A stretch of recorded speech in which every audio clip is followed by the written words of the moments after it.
pleasant good afternoon, everyone. Welcome to the 2022 lecture series entitled The Road to the Republic, Exploring 400 Years of a Political Experiment. I am Henderson Carter, Senior Lecturer in History in the Department of History and Philosophy at the UWI Cave campus. This is the fourth lecture in this series, sponsored by the Barbados Museum and Historical Society, the Department of History and Philosophy, University of West Indies, Cave campus, and the Embassy of Argentina. Today we have with us Professor Sir Hilary Beckles, Vice Chancellor of the University of the West Indies. He is a distinguished academic, international thought leader, United Nations Committee official, and global public activist in the field of social justice and minority empowerment.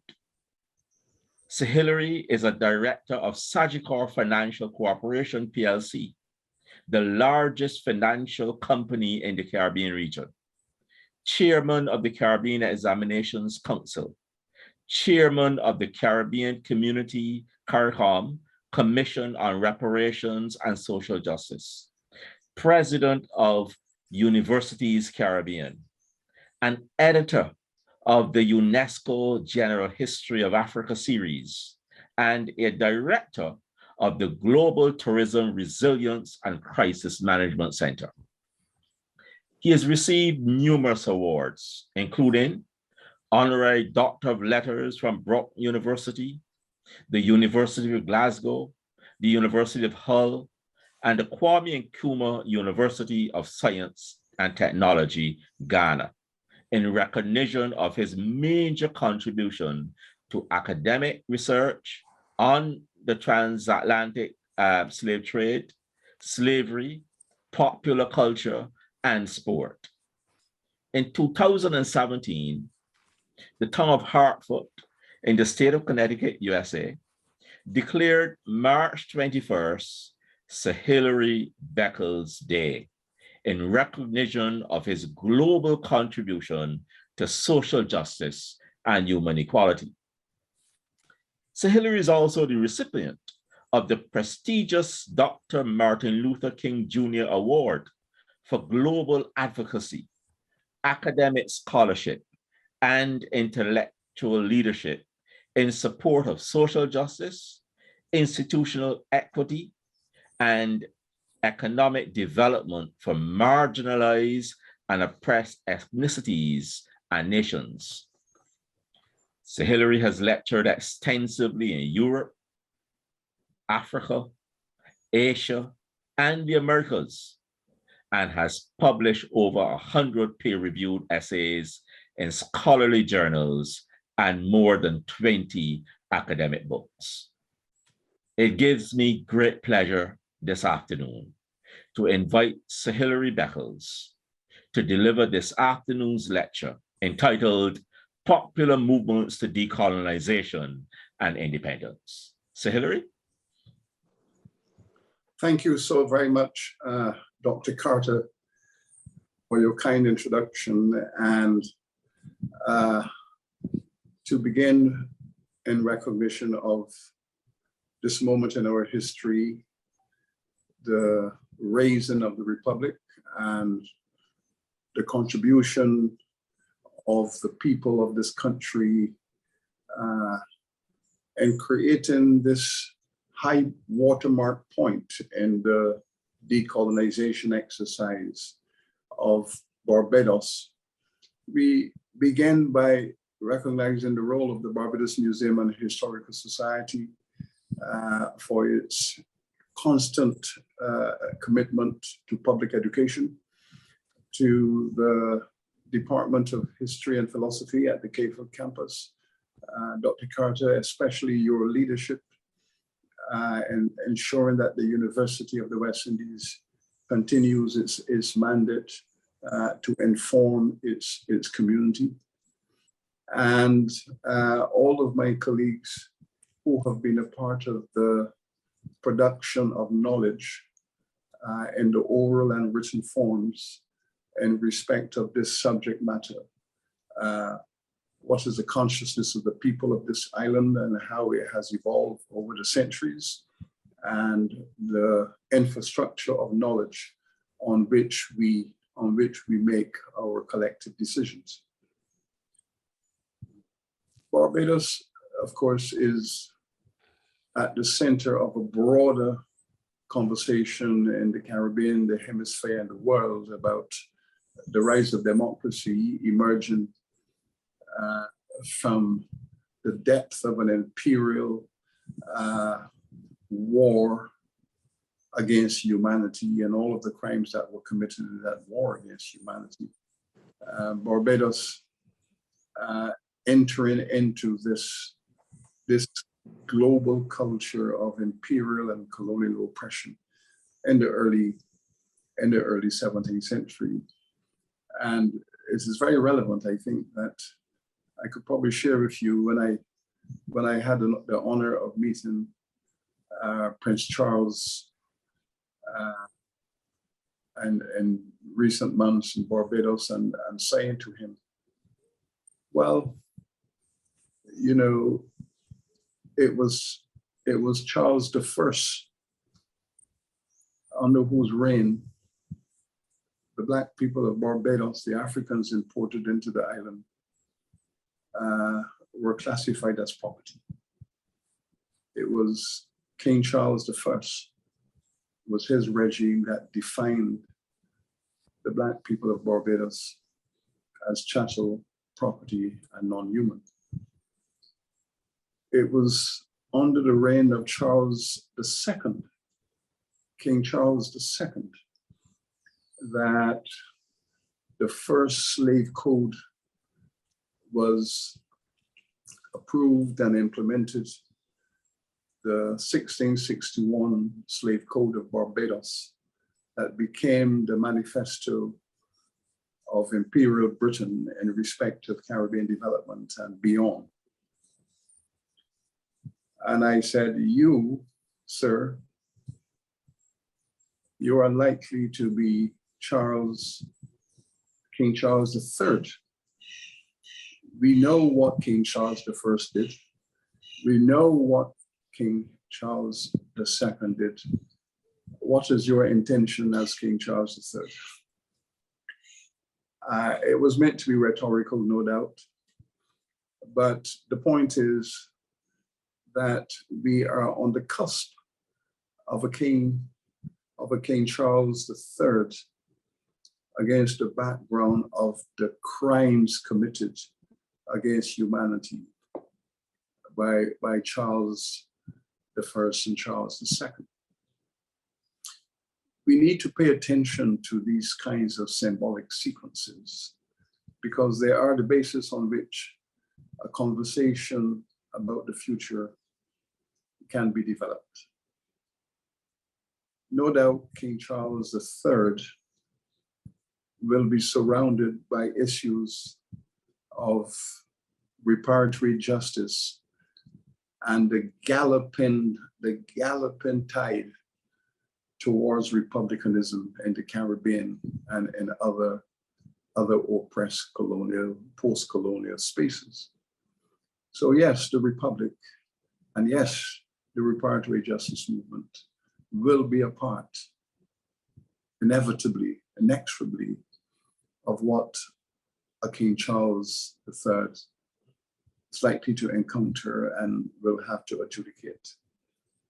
References to statements he has made about the Holocaust of slavery, Britain's Holocaust in participating in the slavery complex will serve as a good beginning, I think, of this presentation that seeks to identify the critical moments along the journey to this eruption of consciousness that gave birth to the Republic. Of course, it would be unreasonable for anyone to assume that such an event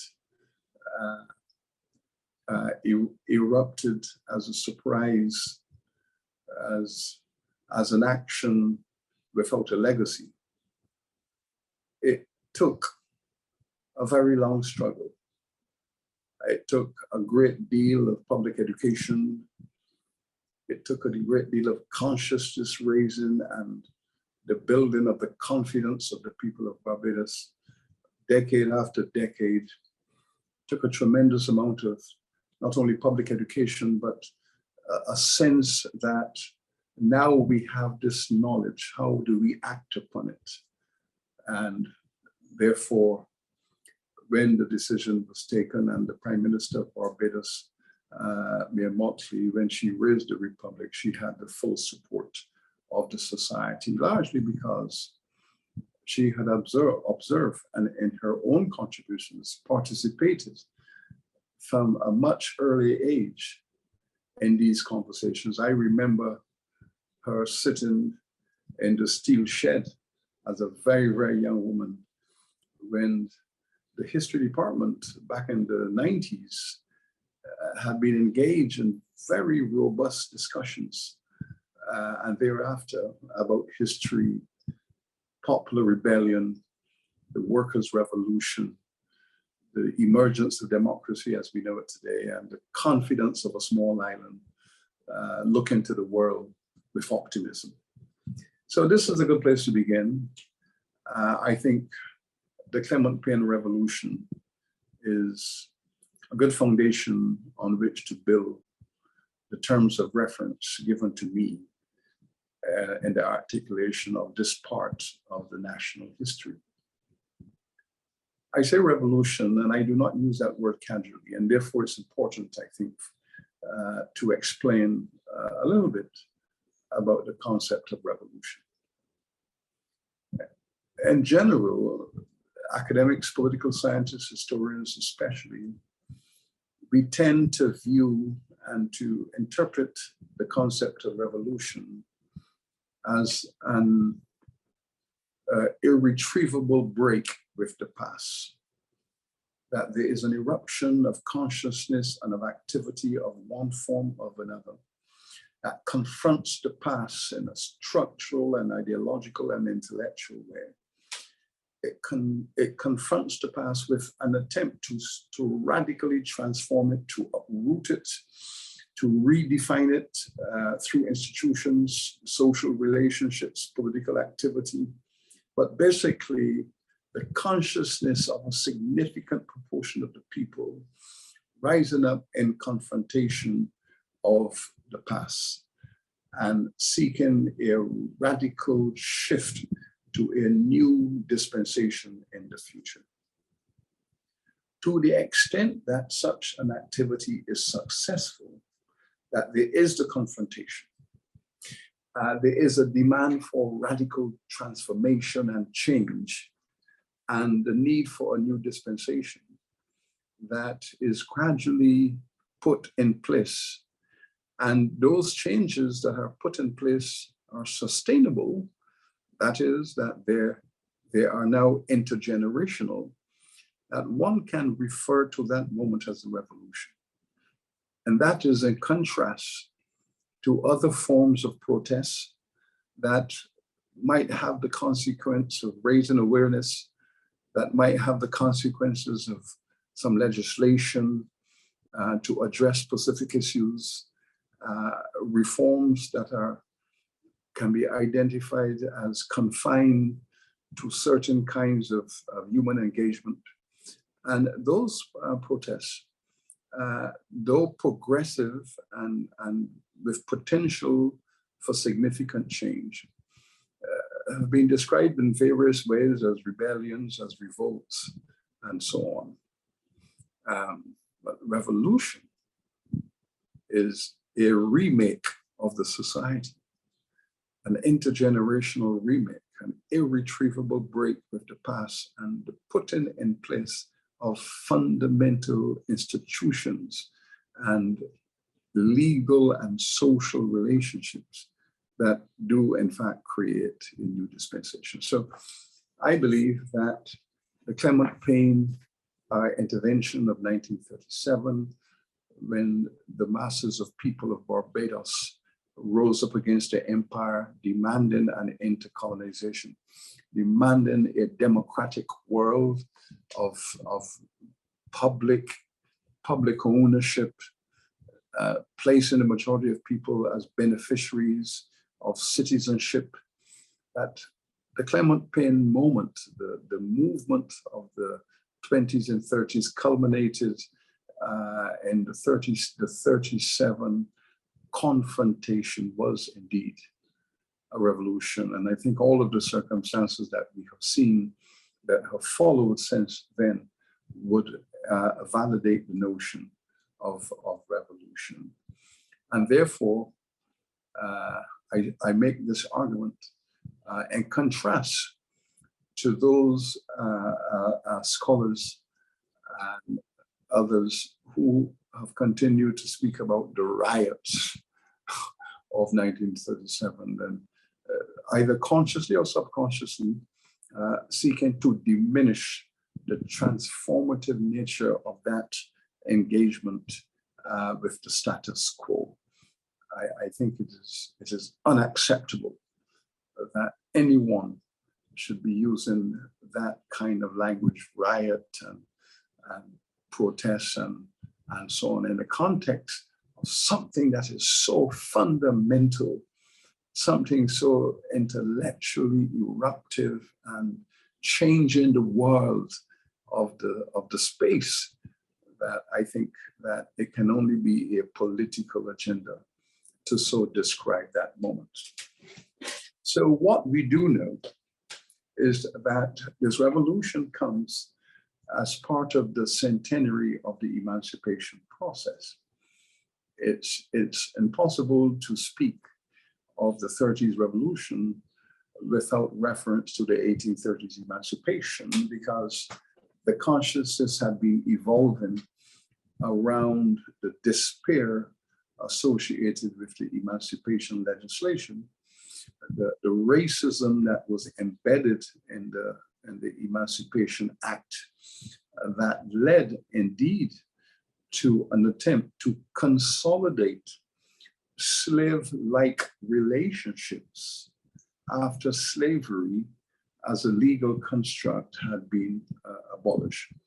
So what we do know is that the generations of Black people after the 1830s emancipation knew and understood precisely what the agenda of the British government was, which we know how to reform and remove elements of the legal infrastructure, but maintain the principles of human relationships and the hierarchy of power.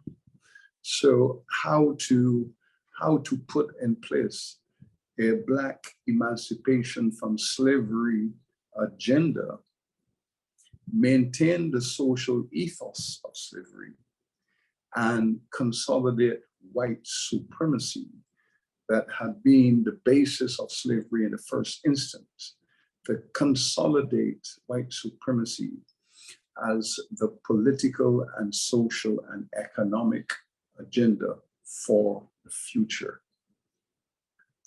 All of this had taken place in the 1830s, 40s, 50s, right through to the 1930s. And in the century between, the consciousness of Black people in Barbados continued to rise and find an expression in a series of protest actions, in a rebellion of some significance in the 1870s, and other sporadic displays of displeasure with relations, with institutions, and the overall suppression of the masses of people. So we have 100 years of dissatisfaction, finding expression in so many different ways, but all of this reaching maturity in a revolutionary format in 1937. But as you would expect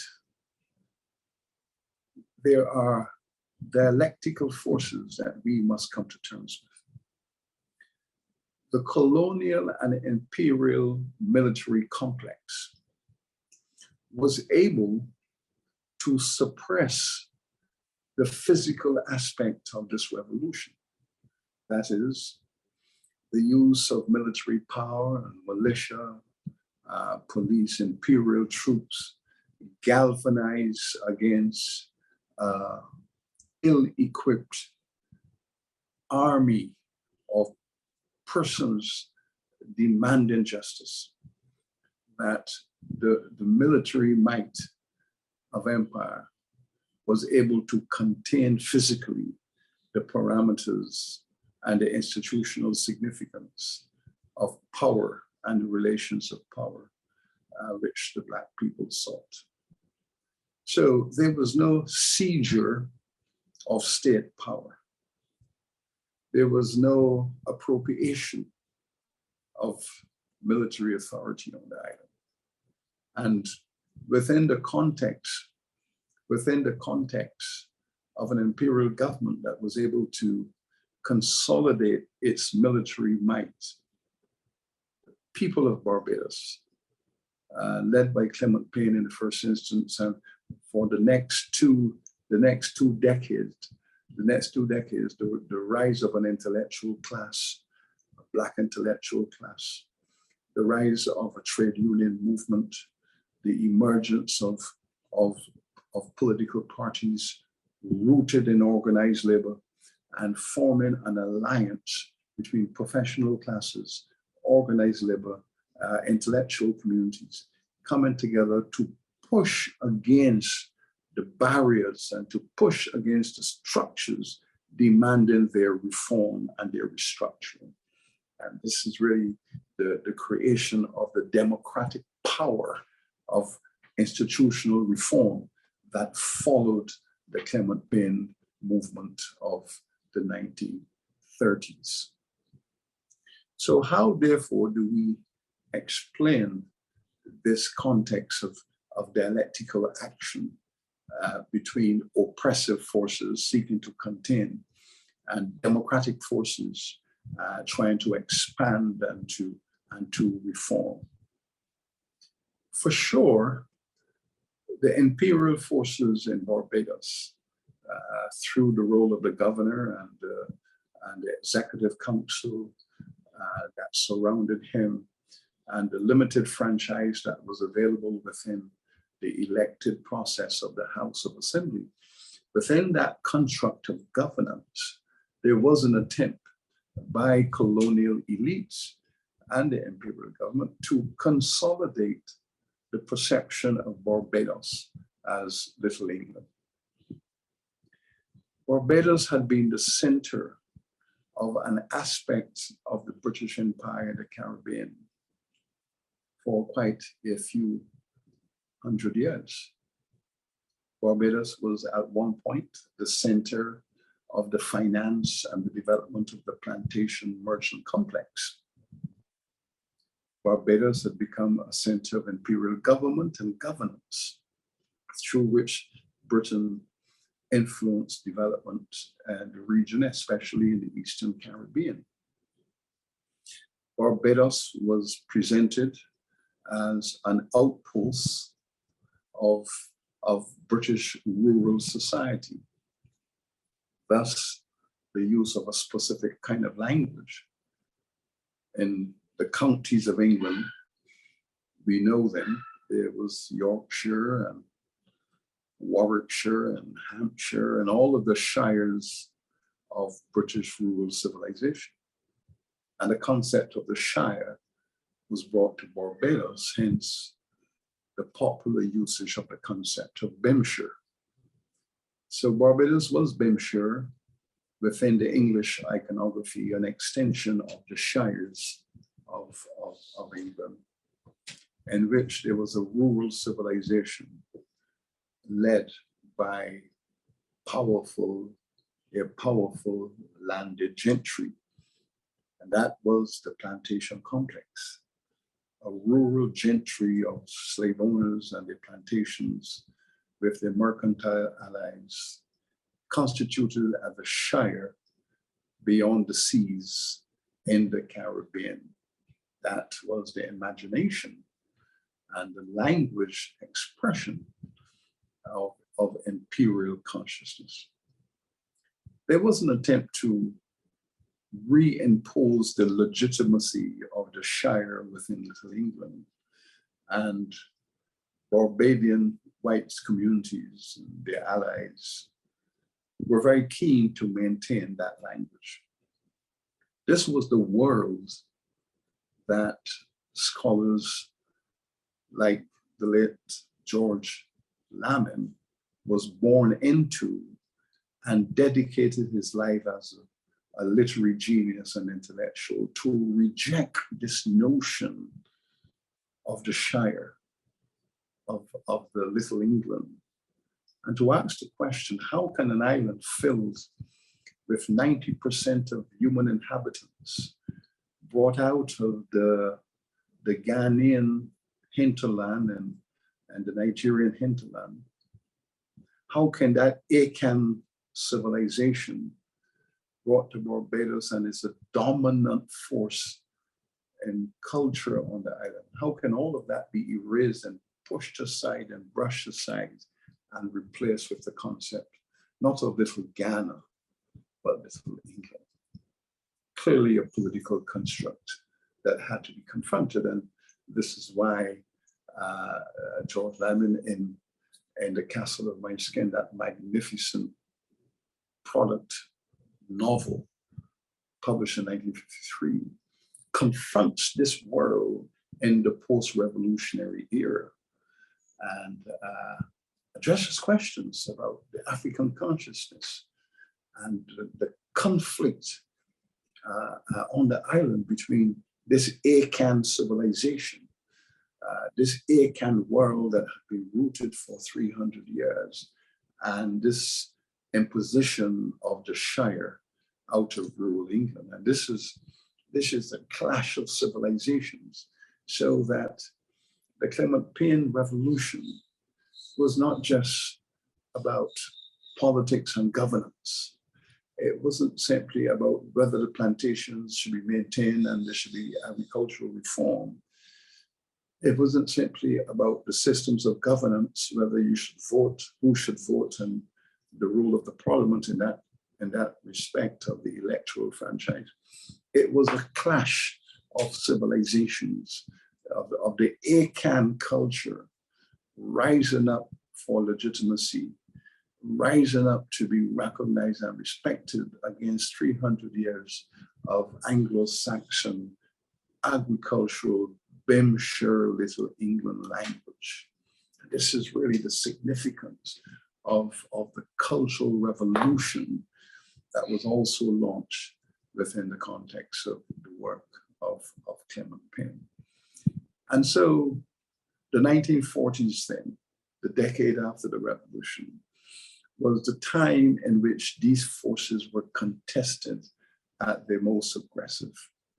Clearly, the emergence of political parties like the Barbados Labour Party and the Congress Party, united in one instance but divided in other areas, sought to get involved in democratic engineering.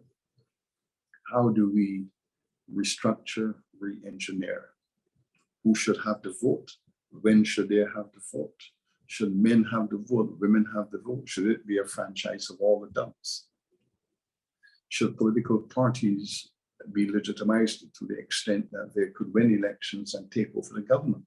Or should there be a compromise between the imperial governor and his executive council and these representatives of political labor parties within the parliament? The 1940s was all about that debate, that outcome.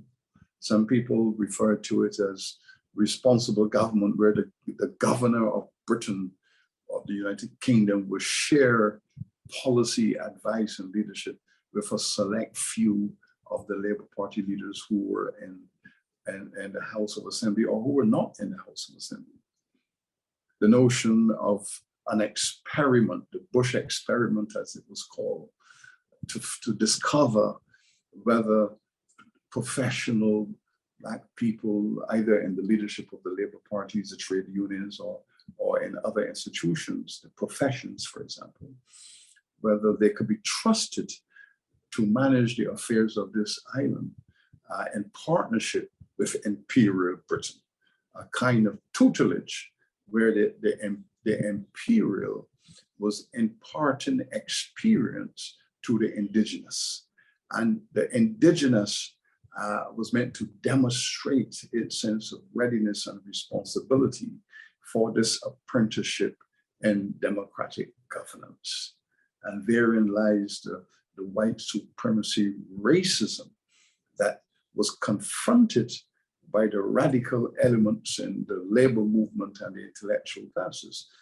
This assumption of being tutored, this assumption that Black people had to be prepared to meet the satisfaction of a white colonial class who still control the economic resources of the country.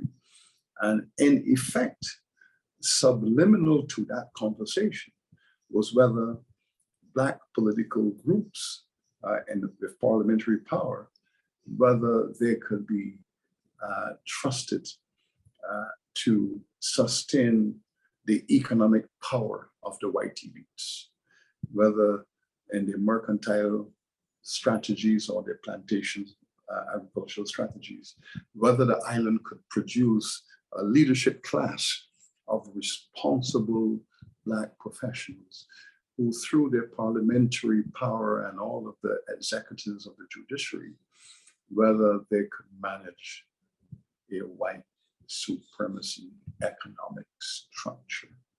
And that was what the 40s was all about. And this is why it took until 1950 to ensure that adult suffrage was put in place, because it was assumed that the 40s was a period of success. And that success was described as, yes, a Black political class can manage the affairs of a white economic class, and that there could be this compromise, there could be this mutual understanding that while the Black people will inherit the political kingdom, the economic kingdom would remain in the hands of those who had made their fortunes in the culture of slavery and whose wealth was rooted in crimes against humanity and therefore illegitimately held in a new democratic order. It was therefore critical for the white community and the imperial government to feel that a Black political class will come to accept the legitimacy of white wealth, that they will come to accept the rights of the planters to hold their plantations, to hold the land, and that this was fundamental to what the democracy would look like, that the Black political classes and the masses of people would not rise up and say, these lands were gained by criminal activity of slavery and slave trading, and the brutalization of people through legislation and military domination. And therefore, the ownership of plantations was not legitimate in a democracy, that this was ill-gotten criminal, blood-soaked wealth that had to be appropriated and redistributed. The political classes did not wish to go there in the 1940s and 50s, though there were conversations about it. There certainly was no consensus in the labor parties to take that final step and to dismantle the past. And so the Clementine Revolution was therefore what you might say a revolution of the majority, but it was not complete. Yes, education was restructured and reformed, and the masses of children were given an opportunity for education from primary, secondary, tertiary. Yes, the franchise was restructured to allow every adult, male and female, to have the vote, to elect their representatives, and to have a parliament that was constituted within the traditions of the finest democracy. All of these issues led to the creation of an independent state that had broken from the colonial state, where Mr. Barrow, the right excellent Barrow, who led that discussion and who was able to negotiate that independence so that Barbados could emerge as a sovereign nation, consolidated the parliamentary aspects of democracy, consolidated social justice as an objective of democracy, and therefore to pursue social justice incrementally. It was indeed a radical reform within the tradition of the Clementine demands. But it all held short of the economic enfranchisement that had been a part of the Clementine struggle. The economic enfranchisement that had been a part of the 1930s demand for land reform, for economic inclusion. And this is why 50 years later, in the 1990s, economic justice, economic enfranchisement of the masses of people reasserted itself at the center of the political narrative because the revolution had not been completed. The Black people remained financially marginalized, economically marginalized. The wealth and the productive capital of the island remained 40 years after independence in the hands of 5% of the population. Significant reforms constituted the basis that Clementine did, in fact, initiate a revolution. But it remains incomplete because the question that dominates the narrative is still this: can you have economic injustice within a political democracy? Can those two social forces coexist comfortably, productively, the basis of a development partnership? The Right Excellent Barrow at Independence did speak about the social contract. The social contract has an understanding between those with wealth and those without.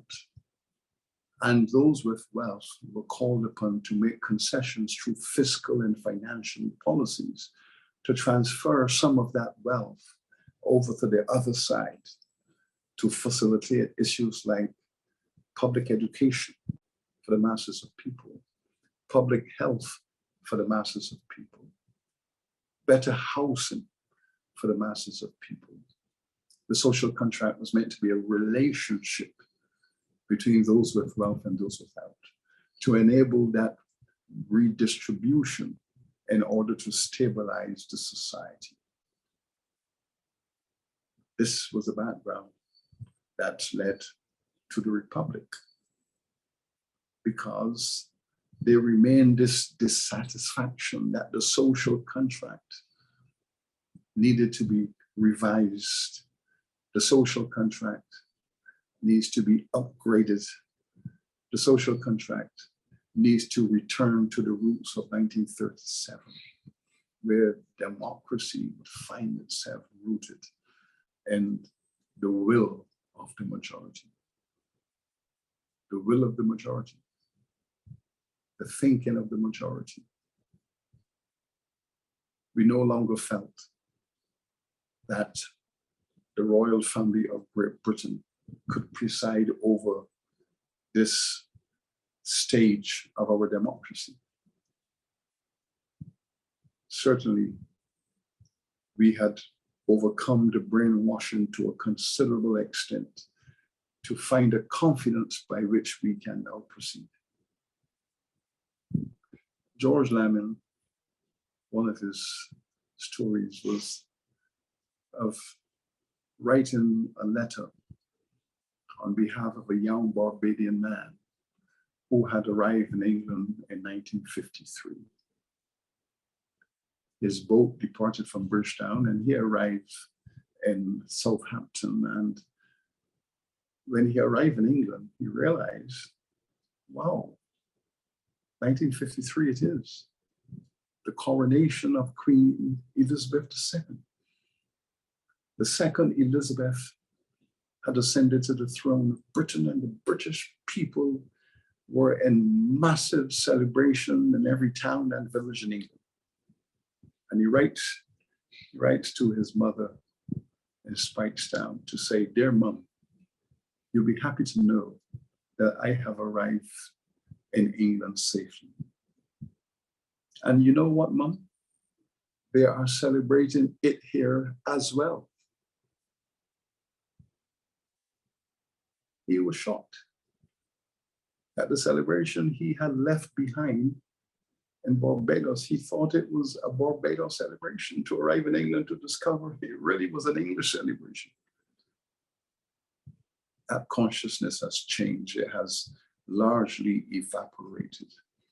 And the irrelevance of a royal family, the irrelevance of such a family that had played a critical role in the enslavement of the majority of people in Barbados.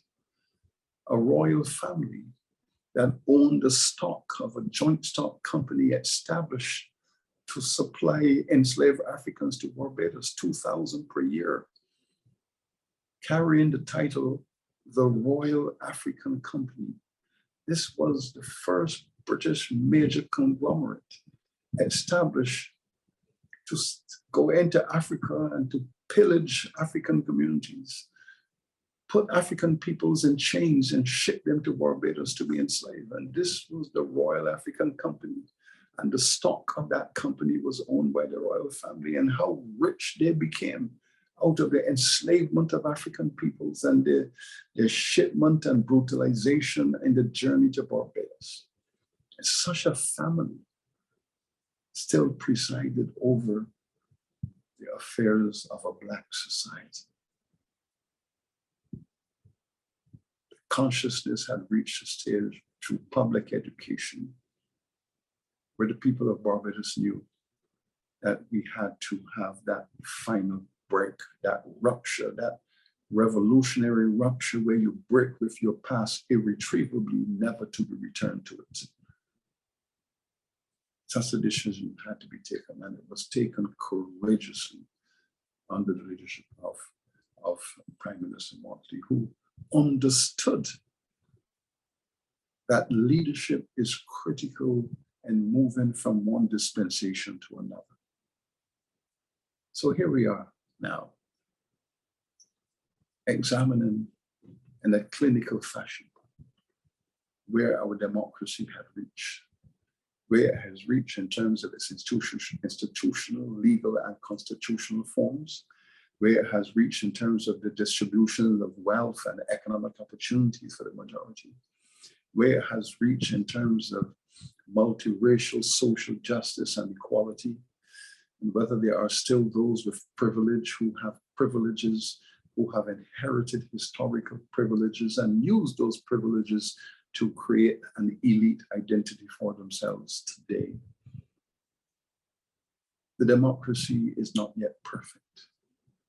The democracy is not yet as perfect as we would wish it to be. There is work to be done. But Barbados has a duty to lead the world.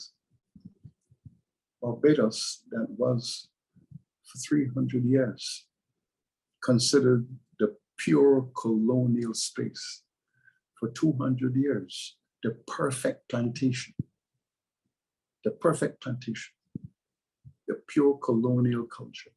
Now, Barbados now, against this background that we, the people of Barbados, we now have this duty to make our democracy as perfect as can be imagined. That Barbados can now, against the background of that history, go into this 21st century, demanding further reforms, demanding further restructures, with a view to perfecting the democracy that we have idealized and craved. I would argue that the people of Barbados, who found themselves in the deepest end of slavery, can now be the leaders of the deepest end of democracy. That is the duty and the task given by us, the people of Barbados, by the history we have experienced. And this is why we are committed to the next phase of our democracy, the reforms, the adjustments, the investment in education, and the upliftment of every citizen, so that Barbados can now fulfill its destiny, the pure democracy of the modern world, the freest society of the modern world, emerging from the most enslaved people to become the freest society. That is the revolution to which we have been committed from our earliest leaders of coffee in the 1670s, all the way through to General Busser, through to Clementine. This has been the struggle to make Barbados the freest society that humanity can imagine. That's the journey. The Republic was a perfect stop to sit, to listen, to feel, but to prepare for the next journey. I thank you. And I thank you too, Sir Hilary, for that lecture on the movement towards decolonization, movement towards independence, and of course the Republic. I want to thank you, and I want to put a question to you. You quoted that letter of a migrant in Britain, going to Britain in 1953 and writing home. And, you know, I was doing some research on this recently, and I found out that Barbados had over 5 days of celebration in 1953, 5 days. And every single parish had activities. And I'm wondering, at what stage was that consciousness broken? Was it during that era, that first period when Barrow took power in 1961, or was it 5 years later when independence was won? At what point do you think that consciousness, that imperial consciousness, was broken? Well, I would say this, Dr. Carter, that Barbados probably experienced the most intensive public education around its history and culture from the 1960s through to today. We know that Eric Williams had exposed Trinidad and Tobago in the 60s with a series of public lectures and education, the University of Woodford Square, as he called it, and other people have called it. And he really raised up the awareness of the people of Trinidad and Tobago and prepared them for the Republic. But Barbados went beyond that. I think beyond the political narrative of the leaders, especially the vision of Barrow and how he spoke about colonization and independence, and the insistence that the time has come to stop loitering on colonial premises and so on. But beyond that, I think the trade union leaders, the academic leaders, civil society leaders, grassroots leaders picked up on that language of the need to end the loitering and to have self-confidence and to be independent, not to be anyone's satellite and anyone's dependency, but to push through this idea of the sovereignty of the individual. And George Lyman spoke about the sovereignty of the soul and the self and so on. But Barbados, and I would wish to give the history department some credit as well, but the trade union movement, and now the Barbados Workers Union, all the grassroots organization, the Rastafari movement, the Pan-Africanist movement, the Bussa Committee, the Clementine Committee, I hope I'm not leaving out any of them, but there was so many public education groups emerging, doing what the museum is doing now, which is organizing these lectures. Barbados went through 50 years of intense political education about history, and I think it's unique. I have not seen that in any other territory. So that consciousness of considering yourself to be a little Englander and believing that you are a citizen of little England, it had to be uprooted, and I think it was uprooted. One began to feel that Barbadians began to feel proud about something else, their African legacy, their African traditions, who they are, their identity, the crop over festivals. I think the National Cultural Foundation, all of that work cascaded into a public education that was unique in the Caribbean. And it was against that background that the vast majority of Barbados people said, okay, time has come to break with the past. Let us raise the republic. We have enough confidence. We have enough education. We can do this. And they raised their hand and they did it. And now they look into the future with confidence. The notion of young Rihanna as the wealthiest entrepreneur in the Caribbean. And it's not just about wealth. It's about, here is a person taking your God-given talent, taking the characteristics given to you by your society, the confidence, the art form, the skill of the artist, and taking that into a commercial space and emerging out of that a decade or so later as the most successful entrepreneur in the Caribbean in terms of accumulation. All of these things are connected. All of these things are connected, and there will be other things that we will point to in the future that will speak to our confidence, our skill sets, and our realization that we are part of the modern world. And we don't want to be dependent. We want to be independent in every way of it. So I think the civil society, grassroots people, the trade unions, the public education, academia, I think they have served Barbados very, very well in the last 50 years. Thank you. All right. Now the floor is open for questioning. Please type your questions in the chat.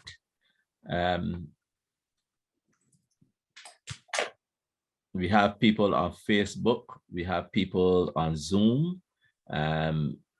Could you type your questions in the chat? And while we're waiting for questions, I want to pose another question to Sir Hilary.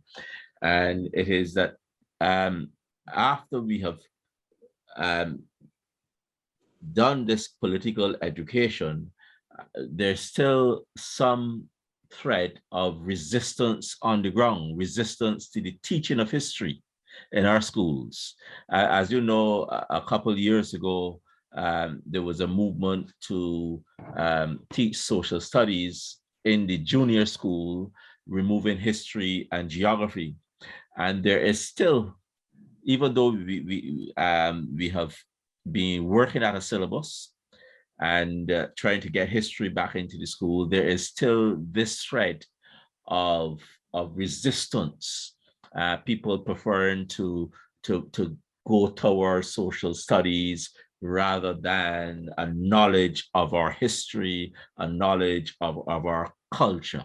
How do you see that resistance on the ground, these pockets of resistance? Well, I happen to be a part of the history fraternity that embraces a dialectical understanding of reality. That whenever consciousness erupts to push in one direction, there will be some element within that moment that will seek to either pull back or go in a different direction. And there is a view, of course, that it brings out the best in leaders. That if you really want to lead for transformation, for change, if you really want to chart a path for your people, if you really want to help to illuminate a vision and for the people, that you should prepare yourselves for a measure of resistance. You should prepare yourselves for alternate views and so on. So I embrace all of that.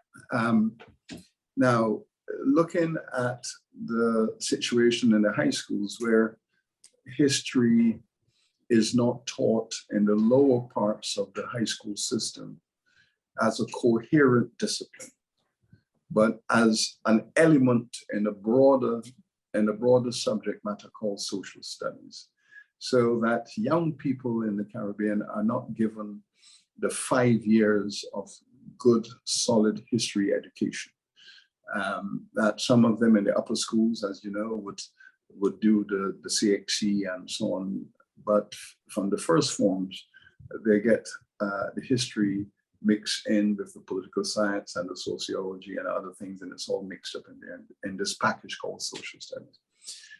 But there is a movement, of course, in the Caribbean to restore the principle that all high school students must take as part of their compulsory education 5 years of Caribbean and global history, that their citizenship, their effectiveness, their relevance and confidence as adults, as citizens in the future require them to be rooted in the civilization to which they belong, and to understand who they are, their identity, and how that has been created. As part of that conversation, the Caribbean Examination Council did commission a significant study and research project under the leadership of Professor Alan Colby of the Cayford campus. And his report has been accepted. And it is a conversation now for the governments of the region to indicate the extent to which they are prepared at the levels of the Ministry of Education and the high schools and so on, to implement a vision of 5 years of consistent history education for all students. I think it's very likely to happen in very, very short time. But the point is, this request has been made by an increasingly larger number of citizens who are finding themselves in positions of leadership and authority and lacking historical context. Politicians who don't have historical context, judges and lawyers who don't have historical context, economists who don't have historical context, many of the critical stakeholders to development, if invested with a better grasp of the evolution and the development of their societies and economies, will be in a better position to effectively implement relevant policies.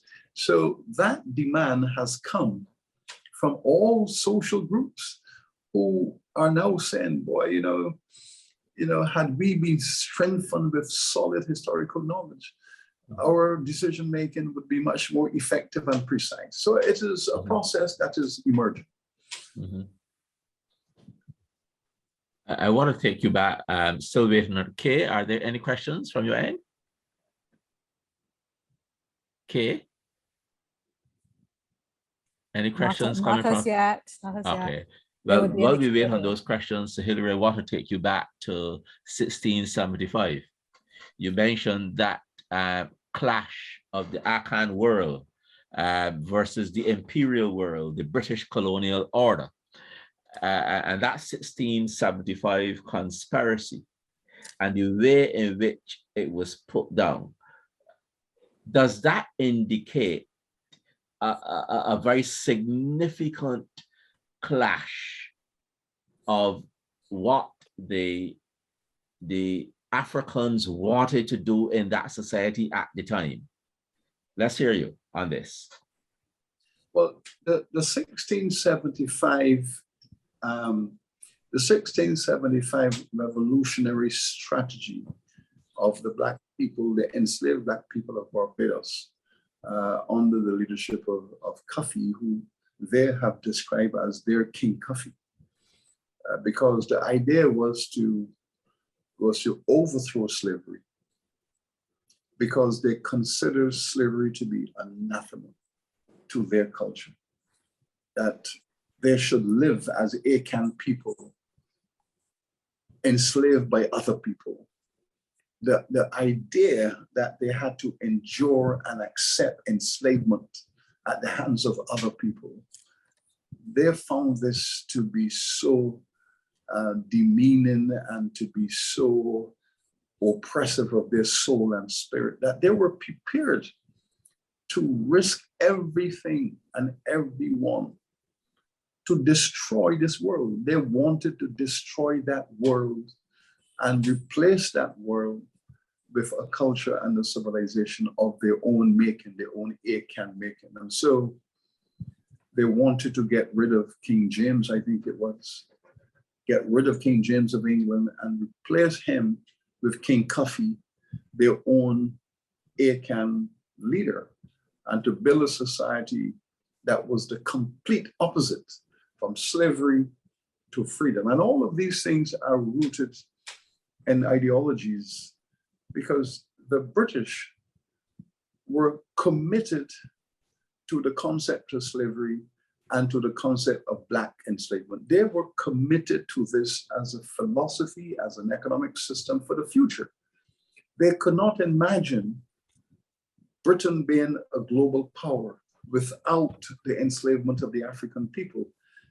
That enslavement was at the center of the world they had imagined for themselves, that they would become arguably the dominant nation in Europe, that they would become arguably the dominant nation in the Americas. But the point of the matter is that Black enslavement was seen as the technology that would enable them to achieve what they wanted to achieve. And therefore, when the Africans rose up against it and threw their entire might against that world for freedom, what in fact was taking place in Barbados, that it had become the battleground, the first major battleground. It had become the first major battleground in the Americas where the philosophies of freedom and slavery were contested. This makes Barbados a unique heritage site because whereas there had been attempts by the African people in other colonies, there have been attempts to achieve various forms of freedom and liberation. The Barbados Strategy of 1675 was the first in which the African people declared that they were going to take control of the society. They were taking control of the entire society, replace what was there, the slavery, and replace it with a system of African civilization based on freedom. So we looked at the history of attempts at freedom in other places in Brazil. We looked at situations in Jamaica, Cuba. We looked at situations in the Carolinas and the US. And when we look comparatively at all of the societies in the New World in which Africans were enslaved, the Barbados, the island called Barbados, was the first colony in which there was an organized attempt to destroy the entire system and to put in place a Black government. Mm-hmm. And the literature that sets this up is written by the white people. Mm-hmm. It was indeed the local government, the governors, the militia leaders, the military leaders. It was civil society people who wrote about this Barbados anathema, this circumstance where Barbados had become famous for this strategy. The stories about this situation in Barbados were found in other colonies, people in other places, but in England, they were all talking about this Barbados situation in which this African king had rallied people to overthrow slavery and replace it with an African kingdom. And they were talking about this all over the Americas. This is part of the heritage, the intellectual and the political heritage of Barbados. It sets it apart in that regard, so that when we think of Toussaint Louverture and Jean-Jacques Dessalines and the Haitian Revolution, when we think of those things, we need to go back to the first moment of a colonial strategy. And Barbados and Haiti are forever linked, because it is also important to remember that after the Haitians declared their independence and their nation states, and was the first slave society to emerge as a free independent nation, the country where the Black people rose up in rebellion first after was Barbados again. It was Barbados that rose up after Haiti. It was the Black people of Barbados, the enslaved people of Barbados, that haven't seen and heard and experienced that Haitian Revolution. They were the ones on the bus who rose up.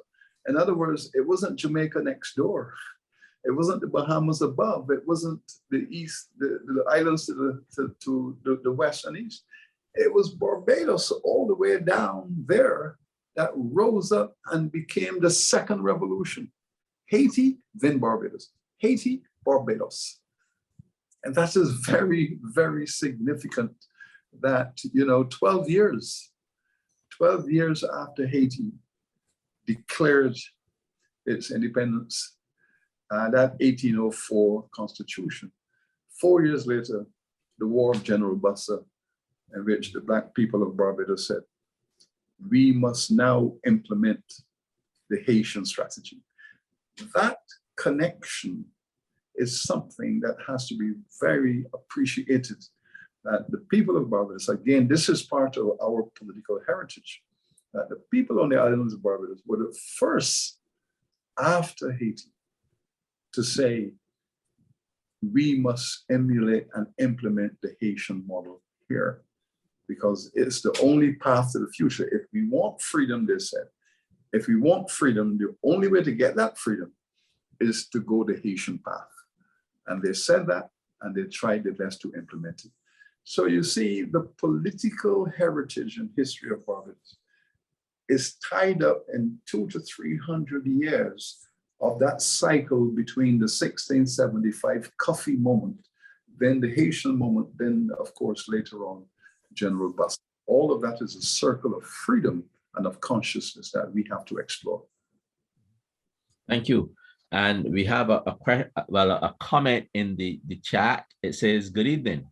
I continue to battle with whether our people today possess a real understanding of our past rooted in historical context. Therefore, I don't see us moving forward on revolution as Sir Hilary has denoted. I wonder if the ordinary man has been equipped like Eric Williams did in Trinidad to take on the revolution, to bring about the necessary change. So that's a comment coming from Claudette Levi Farnham. It's a fair question. Some historians have asked a question. At any moment in time, what percentage of your population has a reasonable grasp of its past? Either through formal education, either through popular culture. I think the answer is that at any moment, no matter the nature of education, it's always a minority. It's always a minority. The majority of people have a general view. Oftentimes that general view is shaped by the media, by film, television, and so on. So the reason why putting in place effective change is so difficult is because effective change is a scientific process. And without deep-rooted consciousness, it becomes very difficult. Mm-hmm. So let us say in Barbados, what we are dealing with now is a better distribution of wealth.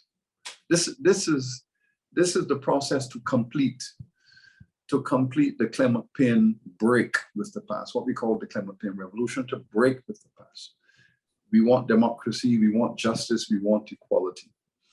How do we restructure our economy and the economic forces and institutions in such a way that the majority of people believe that they have a fair chance and that they're not the victims of a racial minority? Now, we tried that with the Barbados Mutual back in the 80s. Here was a colonial white supremacy racist institution. And we wanted to create a different kind of institution. We wanted to uproot the Barbados Mutual and create something out of its place. And we succeeded with that. So emerging out of the Barbados Mutual is Sagicor. And Sagicor is now a corporation in which everyone has an opportunity to participate. So if you look at the Sagicor leadership, there are white people, there are black people, there are Indian people, there are mixed race people, there are Bajan people, there are Caribbean people, there are all different, and there are women in the man. So we had to break up a colonial institution in order to create a democratic, egalitarian institution. But it was hard. It was very, very hard. But in the end, at the beginning, the consciousness was not there. And I think that's the question which was being put. In the beginning, the consciousness was not there. But once we started and people began to see what was being imagined, this was not a process of destruction. This is a process of construction. This is a process of development. More and more people came on board. And now I think Sagicor is one of the finest institutions, one of the finest financial institutions in the world. I think it's one in terms of ethics, in terms of inclusion, in terms of justice, in terms of mobilizing the best skills of the best people and giving everyone a chance. I think Sagicor is one of the finest institutions in the world. And if all the major financial institutions could function like that, you can imagine the global economy would be a much better place. So yes, you start, you demonstrate a positive approach, you expand your base, and more people will get educated. But I should also say this to the questioner. This is the time in history where people are acquiring real knowledge from the process of participation, not just reading, researching. More and more people want to become wiser and more informed and more knowledgeable by participation. And I think that will have a significant impact for democracy. More people want to practice democracy. I'm looking at the younger people in Barbados today, and they're very different from my generation and my parents' generation. The younger people want to practice it. They want to do it. They don't want just to read about it and understand it. They want to practice what they believe is right.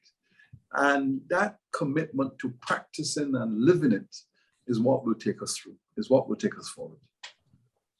And following on from that question, how do we get our young people involved in this quest for reparations as we go forward? Well, again, here is another dialectic. Those who have been the beneficiaries of these crimes against humanity, slavery and colonization, they are now confronted with reparations demands at a much more sophisticated level. because reparatory justice is now about development. It's about partnerships. It's about people coming together, those who were the victims and those who were the exploiters coming together to talk about ways in which to collaborate so that everyone goes forward. So reparations is now about development. It's about strategies of empowerment and how to build upon a negative legacy, how to build positively for the future. But there are those who believe that all they have to do is to resist all of this, because the longer they resist, the more the younger people and the societies that are calling for reparations, the more they will become disillusioned. So that the younger generation will be less and less inclined to press for reparations if there is persistent resistance from the centers of imperial benefit. So we have on our hands the need to create sustainability in the reparations movement. So in much the same way that the Clementine movement found sustainability with the Congress Party, with aspects of Bradley Adams' policies, with Clement Payne looking at how Winter Crawford created the Congress Party and pushed, and then how Barrow came and his DLP inner circle.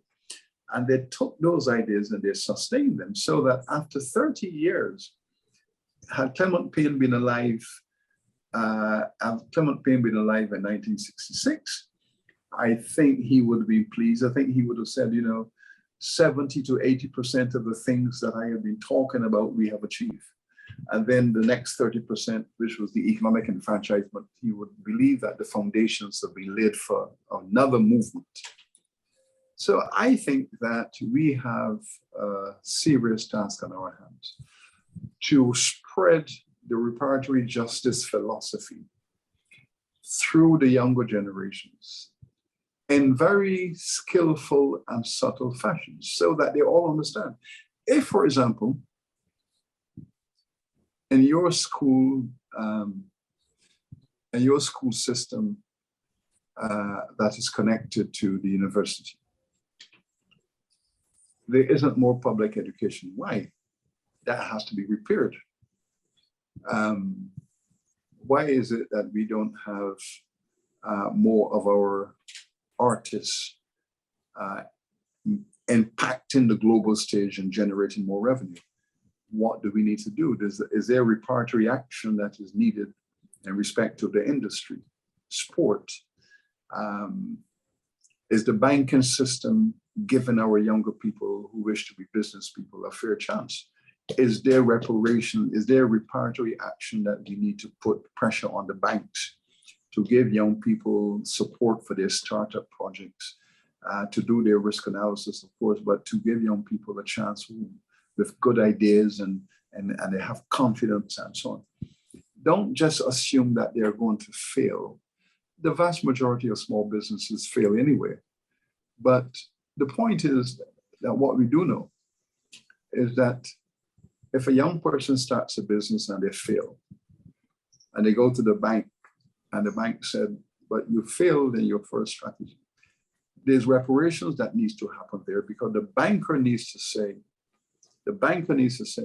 what have you learned from your failure to give me the confidence to invest in you?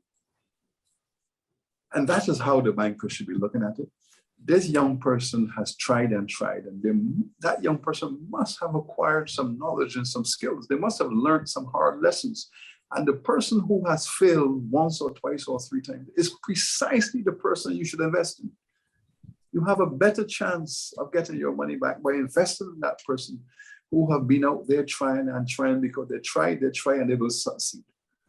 So that is the reparatory justice conversation about how do you empower people that are trying, they are committed, they want to succeed.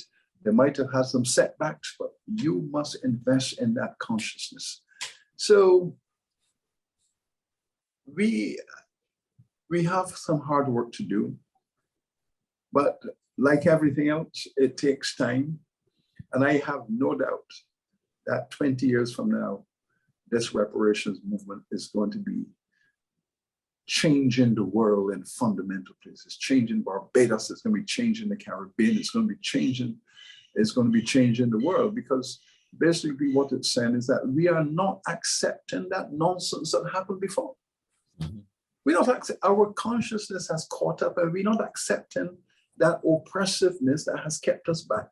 We want fundamental change so that we could shape a future that is more just. And that is what the reparatory justice conversation is all about, changing the structures of the past, including intellectual structures, to make sure that next generation moves the world along on the basis of justice, freedom, and guess what? Greater stability for all human beings. Thank you. And another question coming in via WhatsApp chat. This is from Natasha. I would like to know what other African civilizations beside Akan ideologies and pursuits that contributed to the fight for freedom in Barbados. For example, Congo and Mandinka, etc. Okay, this is my last response. Yes. To thank all participants. We speak of the ACAN that covers the broad area that is now a part of wider Ghana, touching on aspects of the Nigerian hinterland as well. It's a broad geographic area, but that is the space from which Barbados drew upon its population. In other words, the slave traders that were bringing these Africans into Barbados to be enslaved over the centuries. That was the catchment area where they were most focused upon. So the Ghana area, the first 100 years or so, it was largely the Ghana Akan complex. And you're speaking about groups such as the Ga, the Fanti, of course the Asante, and other minority groups. They constituted the heart of the African population that was brought to Barbados. And they were brought out of the Gold Coast, they were brought out of the Elmina Fort, and so on.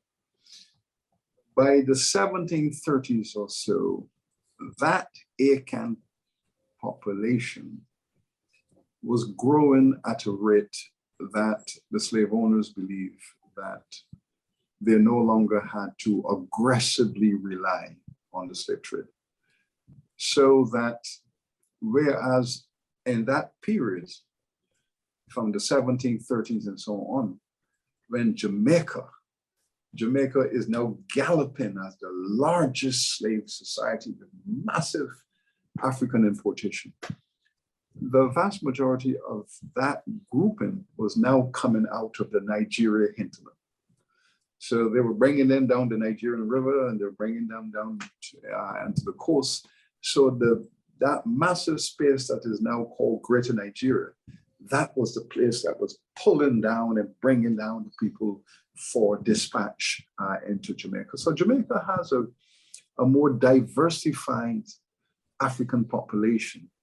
By then, the British were also going to the Congo, they were down into Angola, they were going into Central Africa, they had gone deep into Southwestern Africa and Central Africa, looking for Africans to bring down into the Caribbean. Barbados was not in the mainstream of that. Barbados was in the early stream of the Akan Ghana, the Ghana complex area. This is not as scientific as we would like it to be. So whereas if I can offer a generalization, I would say the majority of the Barbadian people are from the Ghana complex and the descendants of the Ga, the Fantis, and the Ashantis in general.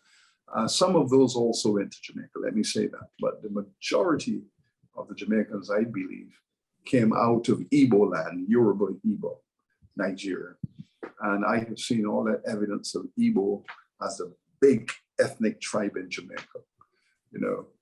One of the only place in the Caribbean, for example, where I have seen people planting the yam and growing the yam on a stick is in Jamaica, where you plant the yam and you put a stick and the vine runs up the yam. The vine runs up the stick. So you see a yam field in all of these sticks because the vine is growing up. When you go into Eastern Nigeria, into Igbo land, it's exactly what you see. Now, we in Barbados, we don't do that. We plant the yam runs along the vine on the ground, but we don't grow the vine up on the stick. The vine runs on the ground. And that is how they do it in Ghana. It runs along the ground. So if you're looking for the yam, you have to find your way to the root from the vine. So here are two different groups of people with two different agricultures, two different notions, because you bring your culture from one place to another. And the Igbos brought their agriculture out of Igbo land and they brought it right into Jamaica. And you see it every day in Jamaica. And these things, however, only come to you when you travel in both places. It is only when you get the chance to travel to Nigeria and you say, oh my God, this is exactly what I live with in Jamaica every day. And then you go to Ghana and you see the same thing. The first time I was in Ghana and I saw these children, walking with their hands on their head like this, and their children are walking. And I asked a question and I was told, well, because one of their parents died.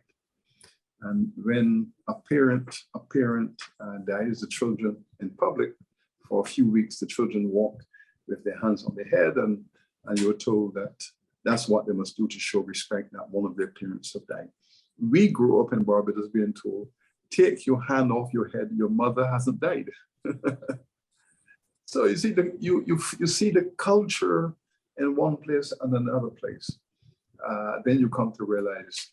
So yes, different Caribbean societies brought in their Africans at different moments in time from different places. And this is what we try to figure out to work through the ethnic composition of our population. So thank you all very much. Thank you, Dr. Carter, for this opportunity to engage. Thank you. And thank you too for taking us back to the 1670s, 1816, then into the Clementine Revolution, and for driving home the point that this was a revolution, not a riot, not disturbing somebody's business, that this was a revolution that brought the back of the planter class politically, drove them out of office. And of course, other subsequent revolutions like that revolution for economic enfranchisement continued in the 1980s, etc. So thank you very much for those ideas, and of course for taking us into reparations. I want to thank those online, those on Zoom. We had some people on Zoom, then some on the chat, WhatsApp, some on Facebook as well. We also want to thank the Argentina Embassy for sponsoring this event, as well as the Barbados Museum and Historical Society, the staff there, as well as the staff at the UWI Cave Hill History and Philosophy Department. I want to thank the audience on Zoom, the audience on Facebook, and I also want to thank all those who will be watching sometime later tonight, because we have a number of people who come on during the night. We want to thank them as well. At this stage, I wish to announce next week's lecture. It will be given by Dr. Christina Hines, and it is entitled The Making and Significance of Republicanism, Public Opinion and the Concepts of the Republic. And that lecture will be Thursday the 14th, not Wednesday, Thursday the 14th at 3 p.m. So I want to make that adjustment that Christina's lecture will be Thursday, 3 p.m. Thank you very much for those who had questions and put them in the chat. We thank you for this day. It has been a very enlightening lecture. God bless you all as we depart. Thank you. Have a wonderful day, everybody. God bless you.